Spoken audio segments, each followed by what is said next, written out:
তারাকা সালাসা জুমআতিন মিন গায়রি উযরিন কুতিবা মিনাল মুনাফিকিন।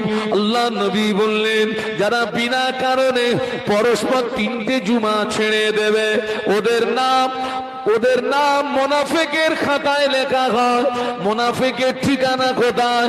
আল্লাহর কোরআন সাক্ষী দিয়েছে, ইন্নাল মুনাফিকিনা ফি দারকিল আসফালি মিনান নার। মুনাফিকের ঠিকানা হলো জাহান্নামের নিম্নতম স্থান। বলুন আল্লাহু আকবার। মুজাদ্দিদুজ জামানের কিতাবের মধ্যে আমি পড়েছি, দাদা হুজুর কেবলার ওসিয়াতনামা যদি কারোর বাড়ি থেকে কাটালিয়া গ্রামে হাত তুলে বলেন দেখি, কজনের বাড়ি আছে হাত তুলেন তো দেখি। দাদা হুজুরের ওসিয়াতনামা কারো বাড়ি নেই? আল্লাহ এতগুলি মুরিদ পীরের এই একটা বাড়িতে, যার বাড়িতে আছে যদি এনে এখনি আনতে পারেন, আমি সবাইয়ের সামনে দেখে দিতে পারবো। কি বাড়িতে যাবেন যখন খুলে দেখে নেবেন। মুজাদ্দিদুজ জামান বলছেন, যদি কেউ 3টে জুম্মা ছেড়ে দেয় ইচ্ছাকৃতভাবে, ওই ব্যক্তি হলো মালাউন। এই যে কাটালিয়ার লোকেরা নাই, হাওড়া জেলা 24 পরগনার ফতোয়াটা নিজেরা মন গড়া করেছে। 3 জুম্মা পরস্পর কি করেছে?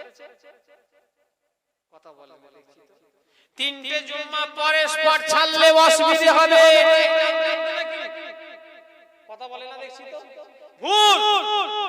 ভুল কিতাবে লেখা আছে পরস্পর। আমি আমায় দেখান।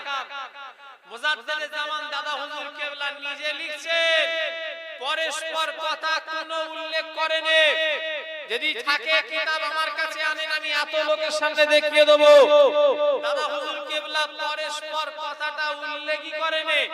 মুজাদ্দিদুজ জামান লিখছেন, যদি কেউ 3 জুম্মা ইচ্ছাকৃতভাবে ছাড়ে, এখানে পরস্পর না, যদি কেউ 3 জুম্মা ইচ্ছা করে ছাড়ে, ওই ব্যক্তি হলো মালাউন। মাশাআল্লাহ, আমার রাকিবুল ভাই চলে এসেছে। মাশাআল্লাহ, আসবে এখন আর কিছুক্ষণ মধ্যে। আল্লাহ তাআলা আর কেন এত রাত জলসা করে আল্লাহই জানে। এই রাত 2 পর্যন্ত বলতে জলসা খেয়ে দে কাজ নেই, এই একটাই শেষ করে দিয়া আমার মত। তো দাদা হুজুর কেবলা কজম্মা লিখেছেন? পরস্পর লিখেছেন না, লিখেছেন 3 জুম্মা যদি কেউ ইচ্ছা করে ছাড়ে, ওই ব্যক্তি হলো মালাউন। ও ভাই জানেরা,